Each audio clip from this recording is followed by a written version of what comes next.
Sir.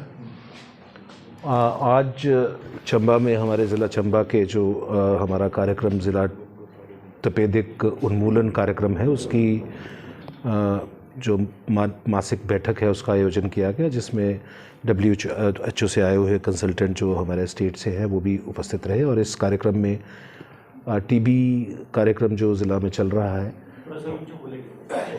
उसकी समीक्षा की गई और उसके बारे में चर्चा की गई। वह बहुत महत्वपूर्ण एक कार्यक्रम अब हमारा जो चलने जा रहा है ज़िला में और प्रदेश में भी, जिसका नाम हिम सुरक्षा अभियान है। इस कार्यक्रम के तहत जैसे हमने अप्रैल 2020 में एक एक्टिव केस फाइंडिंग कैंपेन चलाया था कोविड के रिलेटेड, जिसमें हमारी टीमें पूरे ज़िला में हर घर में जाकर वर्बल स्क्रीनिंग के माध्यम से लोगों में कोई इन्फ्लुएंजा लाइक इलनेस के सिम्टम होने की पहचान करने के लिए गई थी। और साथ में ही उस समय पर हमारा प्रयास था कि जो वनरेबल पॉपुलेशन है, जिन लोगों में कोविड से होने वाली कॉम्प्लिकेशन या मृत्यु का होने का खतरा अधिक है, उन लोगों की, जैसे जिन लोगों में मधुमेह है, उच्च रक्तचाप है, कैंसर है, फेफड़े की बीमारियां हैं, ऐसे लोगों की पहचान करके उनमें यदि कोई सिम्टम आता है तो उसे भी समय पर डिटेक्ट किया जाए। तो इस बार ये अभियान जो है इसको 3-4 बीमारियों के लिए इकट्ठा करके चलाया जा रहा है और ये लंबा अभियान चल रहा है। ये 1 महीने से ऊपर का अभियान है जो 25 नवंबर से पूरे प्रदेश में शुरू किया जाएगा और ये 27 दिसंबर तक जारी रहेगा।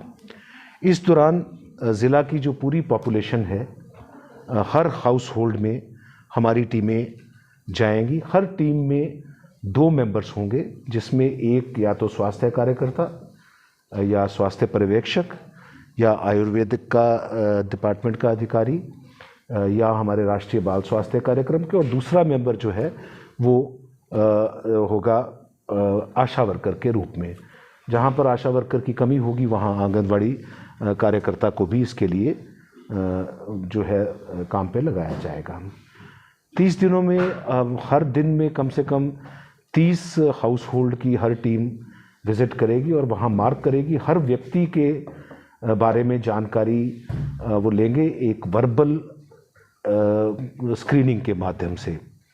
और इस दौरान हम कोविड, ट्यूबरकुलोसिस और लेप्रेसी, इन 3 बीमारियों की स्क्रीनिंग करेंगे और साथ में हम डाटा कलेक्ट करेंगे डायबिटीज़, हाइपरटेंशन और जो नॉन कम्युनिकेबल डिजीज़ेस हैं उस डाटा को वैलिडेट करेंगे, ताकि ऐसे लोगों को पहचान और उनकी हम मॉनिटरिंग कर पाएँ।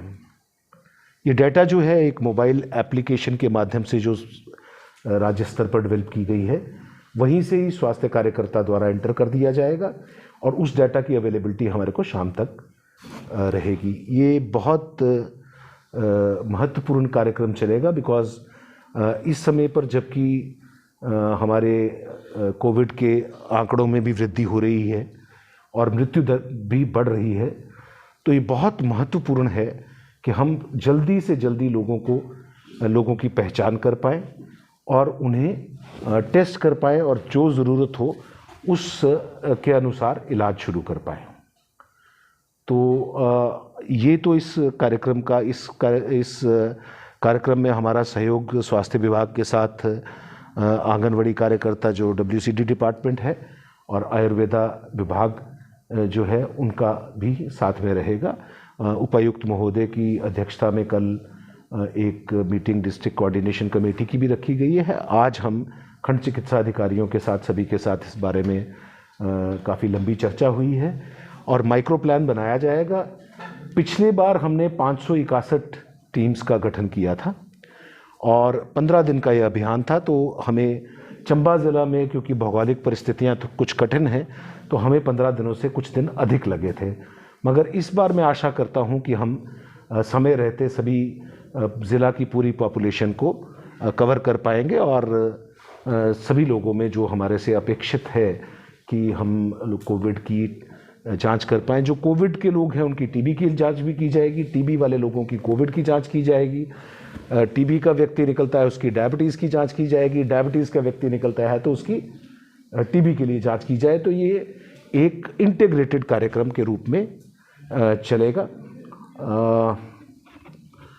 मेरा सभी लोगों से इस समय अनुरोध रहेगा कि जब भी हमारी टीमें घर घर जाएं तो लोग उनसे सहयोग करें। कई बार लोग अपनी बीमारी को छुपाने का प्रयास करते हैं, तो ऐसा करके वो किसी का भी भला नहीं कर रहे हैं। बहुत से मामलों में हमें ये सूचना मिली है कि लोग खांसी जुकाम के बारे में बता नहीं रहे, उन्हें लग रहा है कि पता नहीं टेस्ट कर देंगे, टेस्ट के बाद क्या कर देंगे। तो ऐसा तो कुछ भी नहीं। यदि टेस्ट किसी को ज़रूरत है और यदि कोई पॉजिटिव भी आ रहा है तो 80% लोगों को तो हम जो एलिजिबिलिटी क्राइटेरिया में फॉल करते हैं उनको होम आइसोलेशन में ही रख रहे हैं। उन पर हम सिर्फ नज़र रख रहे हैं ताकि लोगों में कॉम्प्लिकेशन और मृत्यु ना हो। टेलीफोन पे उनकी जांच पता करते रहते हैं, कुछ जो बेसिक दवाइयाँ हैं वो उनको उपलब्ध करा देते हैं, मगर किसी को कोई ज़बरदस्ती अस्पताल नहीं लिया जा रहा। और इसमें सिर्फ ये फ़ायदा होता है कि अर्ली डिटेक्शन यदि हो जाए तो ट्रांसमिशन जो है एक एसिम्प्टोमेटिक व्यक्ति से दूसरे में फैलने का जो खतरा है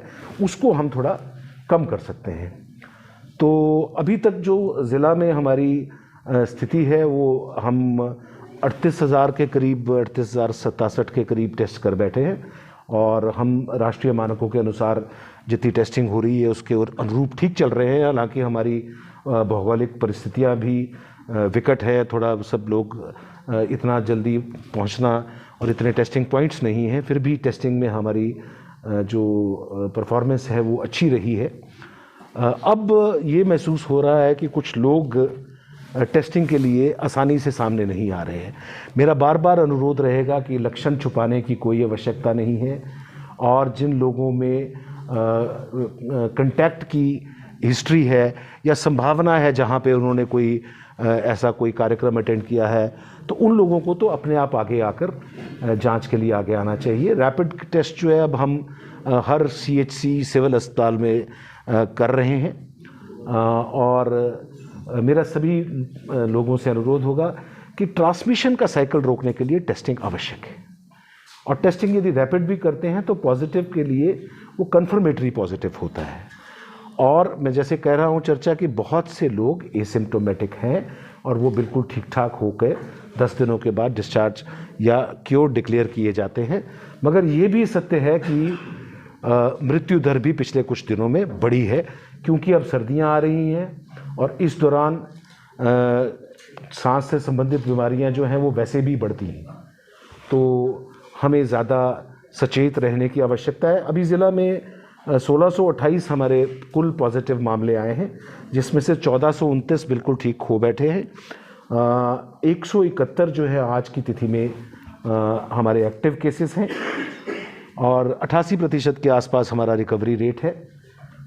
कल तक की जो संगत रहेगा और एक जगह पर कई हॉल में मीटिंग हो रही है तो वहाँ पे जो कैपेसिटी है उससे 50% से अधिक लोग इकट्ठे नहीं होंगे। और जहाँ धाम या कोई लंच इत्यादि का आयोजन किया जा रहा है उन लोगों में जो केटरिंग स्टाफ है, कुक्स हैं, सर्व करने वाले लोग हैं, उन लोगों की 96 फंक्शन होने से पहले 96 घंटे के अंदर अंदर जो है वो रैपिड एंटीजन टेस्टिंग के माध्यम से टेस्टिंग हुई होनी चाहिए और वो नेगेटिव रिपोर्ट आनी चाहिए। ये कल आज जो हैं ये ऑर्डर्स हमें राज्य सरकार की ओर से प्राप्त हुए हैं। तो इसके अनुसार भी हमने आज अपने खंड चिकित्सा अधिकारियों से चर्चा की है कि वो प्रयास करें कि अपने कार्यकर्ताओं के आशा वर्कर के माध्यम से जहाँ जहाँ कोई शादियाँ हो रही हैं वहाँ पर लोगों में ये जागरूकता जो है फैला के रखें। शादी रोकना असंभव है, शादी तो कराई जाए, कम से कम लोगों के साथ कराई जाए। धाम यदि कुछ समय के बाद भी किया जाए तो वो भी एक पॉसिबिलिटी है, क्योंकि इस समय पर बचाव रखना बहुत ज़रूरी है। धन्यवाद। सर, कोरोना से संबंधित